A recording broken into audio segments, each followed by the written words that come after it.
Hi എല്ലാവർക്കും നമസ്കാരം. Auto ആർട്ടിൻ്റെ പുതിയൊരു വീഡിയോയിലേക്ക് സ്വാഗതം. അപ്പോൾ ഇന്ന് ഞാനുള്ളത് ഓട്ടോമോട്ട് കസ്റ്റംസ് എന്ന് പറയുന്ന ഒരു ഗ്യാരേജിലാണ്.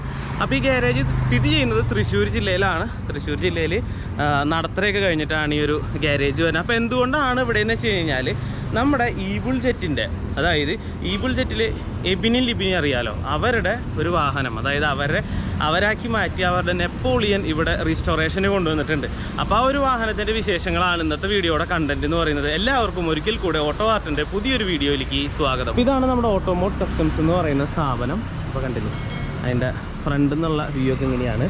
ഇവിടെ ഒരു i20 കണ്ടായിരുന്നു, ജസ്റ്റ് ഒന്ന് ഓടി വന്നതാണ്. അപ്പോൾ ഇതിൽ ഫ്രണ്ട് ബമ്പറിലാണ് അവർ മാറ്റങ്ങളൊക്കെ വരുത്തിയേക്കുന്നത്. സോ നമ്മൾ മെയിനായിട്ട് വന്നത് നമ്മുടെ നെപ്പോളിയനെ കാണാൻ വേണ്ടിയിട്ടാണ്.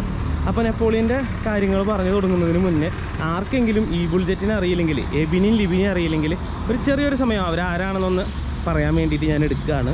കാരണം അവർ റീസെൻ്റായിട്ട് ഇപ്പം തൃശ്ശൂർ വിമല കോളേജ് സെൻറ്റ് തോമസിലൊക്കെ വന്നിട്ട് അവരാൾക്കാരെ ഐഡൻറ്റിഫൈ ചെയ്തില്ല എന്ന് പറഞ്ഞായിരുന്നു. അപ്പോൾ അത് കാരണം കൊണ്ടാണ്. കാരണം എൻ്റെ സബ്സ്ക്രൈബേഴ്സ് ആയാലും എബിനും ലിബിനും അത്രത്തോളം അറിയുന്ന എനിക്ക് തോന്നുന്നില്ല.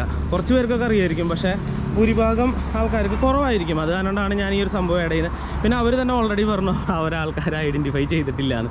സോ ഞാനിപ്പോൾ അവർ ഒരു തയ്യാറാക്കിയൊരു പോസ്റ്റർ ഞാൻ നിങ്ങൾക്കൊന്ന് കാണിച്ചു തരാം. അപ്പം ഇതാണ് ആ പോസ്റ്റർ എന്ന് പറയുന്നത്. അപ്പം എബിനും ലിബിനും ആരാന്ന് ചോദിച്ചു കഴിഞ്ഞാൽ അവർ ബ്രദേഴ്സാണ്, ചേട്ടനനിയന്മാരാണ്. കണ്ണൂർ ഇരിട്ടി സ്വദേശികളാണ്. അവരൊരു യൂട്യൂബ് ചാനൽ തുടങ്ങുന്നു. അവരുടെ യൂട്യൂബ് ചാനലിൻ്റെ കണ്ടൻറ്റ് അല്ലെങ്കിൽ അവർക്ക് വാൻ ലൈഫ് എന്ന് പറയുന്ന ആ ഒരു സംഭവമാണ് അവർ ചെയ്തത്. അപ്പോൾ വാൻ ലൈഫ് എന്ന് പറഞ്ഞു കഴിഞ്ഞാൽ അതിനെ അറിയാത്തവരുണ്ടെന്നുണ്ടെങ്കിൽ, അതായത് നമ്മുടെ താമസം വണ്ടിയിലേക്ക് മാറ്റുകയാണ് ചെയ്യുക. അല്ലെങ്കിൽ നമ്മൾ വണ്ടിയിൽ താമസിച്ചുകൊണ്ട് പല സ്ഥലങ്ങളും ചുറ്റി കാണുന്നു, അല്ലെങ്കിൽ ഒരു വാഹനത്തിൻ്റെ അകത്ത് താമസിക്കുന്നു. ഇതാണ് ഈ ഒരു വാൻ ലൈഫിൻ്റെ ഒരു കൺസെപ്റ്റ് എന്ന് പറയുന്നത്. ഈ വാൻ ലൈഫ് ഏറ്റവും കൂടുതലുള്ളത് യൂറോപ്യൻ കൺട്രികളിലാണ് ഏറ്റവും കൂടുതലുള്ളത്. ഗൾഫിലൊക്കെ ഉണ്ട്. ഗൾഫിൽ ഞാനൊക്കെ നിന്ന വർക്ക്ഷോപ്സിലൊക്കെയും ഈ ഒരു കാരവാൻ നമ്മൾ വർക്ക് ചെയ്യാറുണ്ട്. പക്ഷേ അവിടെ അതൊരു ടൂറിസം പ്രൊമോഷൻ മാത്രമാണ്. അതായത് ഞാനൊരു ട്രിപ്പ് പോകുമ്പോൾ വണ്ടി എടുക്കണം, അത് കഴിഞ്ഞാൽ വണ്ടി തിരിച്ചു കൊടുക്കണം, ആ രീതിയിലാണ്. യൂറോപ്യൻ കൺട്രിയിലേക്ക് വരുമ്പോൾ അങ്ങനെയല്ല, നമ്മുടെ വണ്ടിയിലാണ് നമ്മുടെ താമസവും കാര്യങ്ങളൊക്കെ സെറ്റ് ചെയ്യുന്നത്. അവരവരുടെ യാത്ര തുടങ്ങുന്നത് ആദ്യം ടാറ്റയുടെ ഒരു വാഹനത്തിൽ നിന്നാണ്. അതിനുശേഷം ഒത്തിരി പ്രശ്നങ്ങളും എന്താ പറയുക നേട്ടങ്ങളും കോട്ടങ്ങളൊക്കെ ഉണ്ടാവണു. പിന്നീട് അവരൊരു ഒമിനി സ്വന്തമാക്കുന്നു. ആ ഒരു ഒമിനിയിൽ അവർ ഓൾ ഇന്ത്യയും ഒത്തിരി ട്രിപ്പുകൾ കാര്യങ്ങൾ അവർ ചെയ്യുന്നു. അതിനിടയിൽ വണ്ടിക്ക് ഒത്തിരി കംപ്ലയിൻസ് ഒക്കെ വരുന്നു. പിന്നീട് അവർ നാട്ടിൽ വരുന്നു. അതിനുശേഷം അവരിപ്പോൾ ട്രാവൽ ചെയ്തുകൊണ്ടിരിക്കുന്ന പുതിയ ഒരു കാരവാൻ അവർ മേടിക്കുകയാണ്. ഫോഴ്സിൻ്റെ, അതായത് നമ്മുടെ ഓജസിൽ ബോഡി ബിൽഡ് ചെയ്ത ഒരു ട്രാവലർ മേടിക്കുന്നു. കാരവാനാണത്. അതിലാണ് ഇപ്പോൾ അവർ പ്രസൻ്റ്ലി അവരുടെ യാത്രകളും കാര്യങ്ങളൊക്കെ കണ്ടിന്യൂ ചെയ്യുന്നത്. അപ്പോൾ ഞാൻ എൻ്റെ ഡിസ്ക്രിപ്ഷൻ ബോക്സിൽ ഇവരുടെ ചാനലിൻ്റെ ലിങ്ക് വയ്ക്കാം. അപ്പോൾ നിങ്ങൾക്ക് അറിയാത്തവർക്കുണ്ടെന്നുണ്ടെങ്കിൽ ജസ്റ്റ് ഒന്ന് കയറി കാണാം അവർ എന്താണ് ചെയ്തുകൊണ്ടിരിക്കുന്നത്. അല്ലെങ്കിൽ അവരൊരു വ്യത്യസ്തമായിട്ടുള്ളൊരു ലൈഫ് സ്റ്റൈൽ പരിചയപ്പെടുത്തിയതാണ്. ഇന്ത്യയിൽ തന്നെ ആദ്യത്തെ വാൻ ലൈഫ് എന്ന് പറഞ്ഞ് ചെയ്തത് എബിനും ലിബിനുമാണ്. അപ്പോൾ ആ ഒരു വണ്ടിയാണ് നമ്മളിനി കാണാനായിട്ട് പോകുന്നത്. നമുക്കിനി അപ്പോൾ ഈ ഒരു ഗ്യാരേജിൻ്റെ അകത്തേക്ക് കയറാം. അപ്പോൾ ഇവിടെ തന്നെ നമുക്കൊരു എത്തിയോസ് കാണാനായിട്ട് പറ്റി.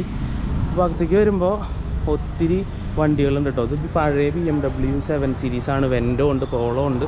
പിന്നെ നമ്മൾ നമ്മുടെ മെയിൻ വണ്ടിയിലേക്ക് വരികയാണെങ്കിൽ ഇതാണിപ്പോൾ നെപ്പോളിയൻ്റെ അവസ്ഥ എന്ന് പറയുന്നത്. പെയിൻറ്റിങ്ങിന് വേണ്ടിയിട്ട് പ്രൈമർ അടിച്ചിട്ടേക്കാണ്. അപ്പം ഇതിൻ്റെ മെയിൻ എല്ലാ പാർട്സും അവർ ഡിസ്മാൻഡിൽ ചെയ്തിട്ടുണ്ട്. കാരണം ആകമൊക്കെ കണ്ടില്ലേ, ഒന്നും തന്നെ ഇല്ല ഇപ്പോൾ വണ്ടിയുടെ അകത്ത്. എല്ലാം തന്നെ ഡിസ്മാൻഡിൽ ചെയ്തിട്ടുണ്ട്. അപ്പം ഇതാണ് നമ്മുടെ വണ്ടിയുടെ അവസ്ഥ എന്ന് പറയുമ്പം.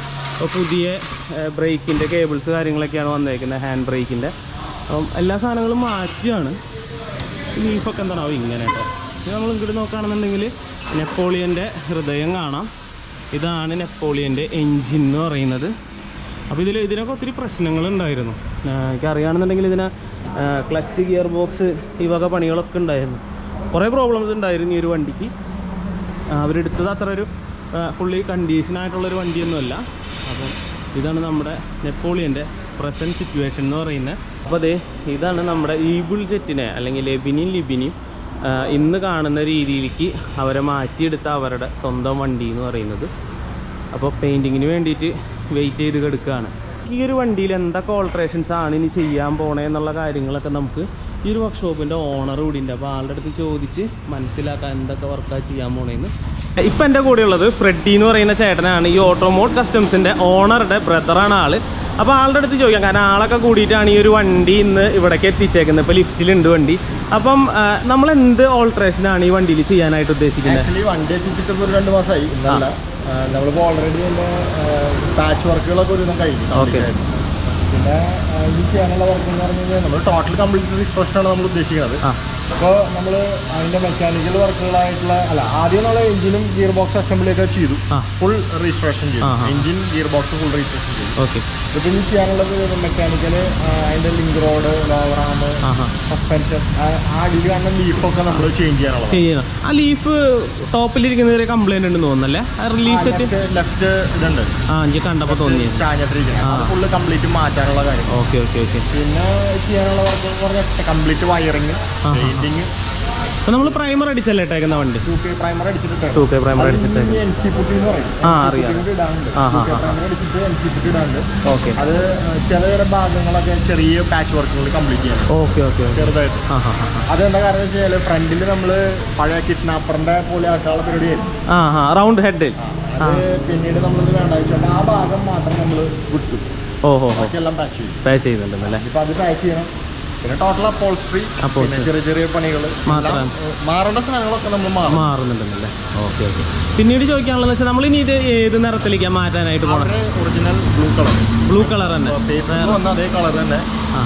വണ്ടി എങ്ങനെയാണോ ഷോറൂമിൽ നിന്ന് ഇറങ്ങിയത് അതേപോലെ തന്നെയാണ് നമ്മൾ ഷോറൂം കണ്ടീഷനിലേക്കാണ്. അതായത് എക്സ്ട്രാ ഓൾട്ടറേഷൻസ് ഒന്നുമില്ല എന്നല്ലേ? ഓക്കെ. വണ്ടിക്ക് ടെസ്റ്റ് ആയിട്ടുണ്ടോ? അപ്പോൾ ടെസ്റ്റ് ഓൾറെഡി ആയി കിടക്കാൻ മാർക്കില്ല. ഓക്കെ. അപ്പോൾ ഇതിൽ കുറച്ച് പാർട്സ് ഒക്കെ ഞാൻ മാറിയേക്കുന്നത് കണ്ടു. അപ്പോൾ ഇതാണ് നമ്മുടെ വണ്ടിയുടെ 90% പാർട്സുകൾ നമ്മൾ മാറുകയാണെന്നല്ലേ? ചെറിയ പാർട്സുകൾ മാറാത്തത്. ഓക്കെ. ഓൾറെഡി റിപ്പയർ ഇല്ലാത്ത സാധനങ്ങളൊക്കെ. ഓക്കെ. പിന്നീട് ചോദിക്കാനുള്ളതെന്ന് വെച്ച് കഴിഞ്ഞാൽ നിങ്ങൾ ഈ വണ്ടി ഇരുട്ടിന്നല്ലേ കൊണ്ടുവന്നത്? അപ്പോൾ കൊണ്ടുവന്നപ്പോൾ എന്തായിരുന്നു മെയിൻ ഡിഫിക്കൽട്ടി വണ്ടി ഇങ്ങോട്ട് കൊണ്ടുവരാൻ? വണ്ടി കൊണ്ടുവരാന്ന് പറഞ്ഞാൽ വലിയൊരു ചാലഞ്ച് തന്നെയായിരുന്നു നമുക്ക്. പെട്രോൾ ടാങ്ക് ലീക്ക്, ലൈറ്റ് ഉണ്ടായിരുന്നില്ല. ഓക്കെ. പെട്രോൾ ടാങ്കിൽ 1 ലിറ്റർ അടിച്ച് അവിടെ നിന്ന് ഒരു 2:30-3:30 പുറപ്പെട്ടാണ് ഞങ്ങളിവിടെ എത്തിയപ്പോൾ 1 മണിയായിരുന്നല്ലേ രാത്രി? ഓക്കെ. നമുക്കിതൊരു ഇതിന് ഗിയർ ബോക്സിനൊക്കെ ഒരു സീൻ ഉണ്ടായിരുന്നില്ലേ? സെക്കൻഡ് ഗിയറും റിവേഴ്സും വീഴാൻ. ഗിയർ ബോക്സ് പിന്നെ അവർ ഓൾറെഡി സെറ്റ് ചെയ്തു. അതിനുശേഷം ഞങ്ങളും കൂടെ അഴിച്ച് എല്ലാം ചെക്ക് ചെയ്തതാണെന്നല്ലേ? ഓക്കെ. അപ്പം പിന്നീട് ഈ ഒരു വണ്ടി ഇവിടെ വന്നതിന് ശേഷം എന്താ റെസ്പോൺസ് ഒരുപാട് കാര്യങ്ങളുണ്ട്. മെയിനായിട്ട് വണ്ടി മോഡിഫൈ ചെയ്യുന്ന ഒരു ഇതിലല്ല അവർ വരുന്നത്. ബോഡീനെ കാണാൻ വേണ്ടിയിട്ടാണ് ആൾക്കാർക്ക് കൂടുതൽ. അതായത് വണ്ടി മോഡിഫിക്കേഷൻ ചെയ്യുന്ന ഒരുപാട് പേരുണ്ട്.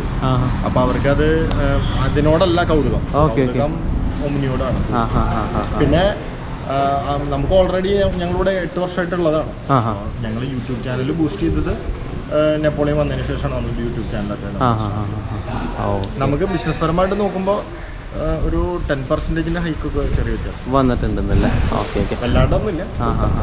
അപ്പോൾ അതിനി പോകെ സെറ്റായി വരും. പിന്നെ കൂടുതൽ ആളുകൾക്ക് റീച്ച് എന്നാലേ നമുക്ക് അറിയാം. ഓക്കെ.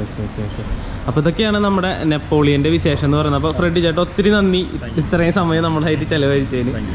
അപ്പോൾ നമ്മളിത് നെപ്പോളിയനെ കണ്ടു. അപ്പോൾ നമുക്കിനി ഇവിടെ ഏതൊക്കെ വണ്ടികളാണ് അവൈലബിൾ ആയിരിക്കുന്നതെന്ന് നോക്കാം വർക്കിനൊക്കെ. അപ്പോൾ നമുക്കിവിടെ നോക്കിക്കഴിഞ്ഞ് കഴിഞ്ഞാൽ ഒരു സെൻ ഇവിടെ full body painting, full body അല്ലേ കഴിഞ്ഞേക്കുന്ന ചേട്ടാ? ഓക്കെ. ചേട്ടൻ്റെ പേരെന്താ? എന്താ? അനിൽ. വീട് എവിടെയാ? ആടാട്ട് അയ്യന്തോള്. ഓക്കെ. അപ്പോൾ ഇതാണ് വണ്ടി എന്ന് പറയുന്നത്. പിന്നീട് നമുക്ക് ഇവിടെ നോക്കുകയാണെന്നുണ്ടെങ്കിൽ ഒരു ജിപ്സി ഉണ്ട്. ഇങ്ങനെ വരുമ്പോൾ പിന്നെ കാണിച്ചു തരാൻ പാകത്തിൽ ഒരു മെഴ്സിഡീസാണ് ആകെ എടുക്കുന്നത്. ഇങ്ങോട്ട് വരുമ്പോൾ ഇതൊരു ലാൻസറാണ്. അല്ല സോറി, ഇതൊരു ഹോണ്ട സിറ്റിയാണ്, പഴയ ഹോണ്ട സിറ്റി. ഓക്കെ. ഇതാണ് വണ്ടി. ഇതും ഫുൾ പെയിൻറ്റിങ് കഴിഞ്ഞ് കിടക്കുകയാണ്, ഫിറ്റ്മെൻറ്റും കാര്യങ്ങളൊക്കെ ആവാനായിട്ട്. അപ്പോൾ ഇതാണ് ഹോണ്ട സിറ്റി എന്ന് പറയുന്നത്. ഞാൻ അപ്പുറത്തെ സൈഡിലൊരു കോണ്ടസ് കണ്ടിട്ടുണ്ടായിരുന്നു, അതുകൂടെ നിങ്ങൾക്കൊന്ന് കാണിച്ചു തരാം. നമുക്കിവിടെ ഒരു കോണ്ടസ് അവൈലബിൾ ആയിട്ടുണ്ട്. ഇതും പറഞ്ഞ പോലെ ഫുൾ പെയിൻറ്റിങ് ഒക്കെ കഴിഞ്ഞ് കിടക്കുന്ന വണ്ടിയാണ് കേട്ടോ. ഫുള്ളി റീസ്റ്റോറേഷൻ എന്നുള്ള രീതിയിൽ കിടക്കുന്ന വണ്ടിയാണ് ഈ കിടക്കുന്നത്. അപ്പം പഴയ ഹിന്ദുസ്ഥാൻ മോട്ടോഴ്സിൻ്റെ HMൻ്റെ വണ്ടിയാണ്. പിന്നീട് നോക്കിക്കഴിഞ്ഞാൽ ഇതേതാ വണ്ടി ചേട്ടാ? മിസ്റ്റുബിഷി ലാൻസർ ആണല്ലേ? ഓക്കെ, ലാൻസറാണ് ഈ കിടക്കണേ. അപ്പം ഇതോ നമ്മുടെ കോൺടാസ് ഉണ്ട്. ഇതാണ് അവസ്ഥ. പെയിൻറ്റിങ് ഒന്നും കുഴപ്പമില്ല കേട്ടോ, അത്യാവശ്യം നല്ല ഫിനിഷിങ് കാര്യങ്ങളൊക്കെ ഉണ്ട്. നൈസാണ് വന്നേക്കുന്നത്. ഈ ഒരു ഭാഗമൊക്കെ കണ്ടോ, പൊടിയാണ്, വേറെ സീനൊന്നുമില്ല. എന്താ ഈ ഒരു ഭാഗമൊക്കെ ആണെങ്കിൽ ഓക്കെ. അപ്പോൾ തന്നെ നമ്മുടെ വണ്ടി. അപ്പോൾ നമ്മുടെ ഈ ഒരു വീഡിയോ ഇവിടെ വെച്ച് വൈൻഡപ്പ് ചെയ്യാണ്. അപ്പോൾ ഇതൊക്കെയാണ് നമ്മുടെ ഈഗിൾ ജെറ്റിൻ്റെ അല്ലെങ്കിൽ നെപ്പോളിയൻ്റെ വിശേഷങ്ങൾ എന്ന് പറയുന്നത്.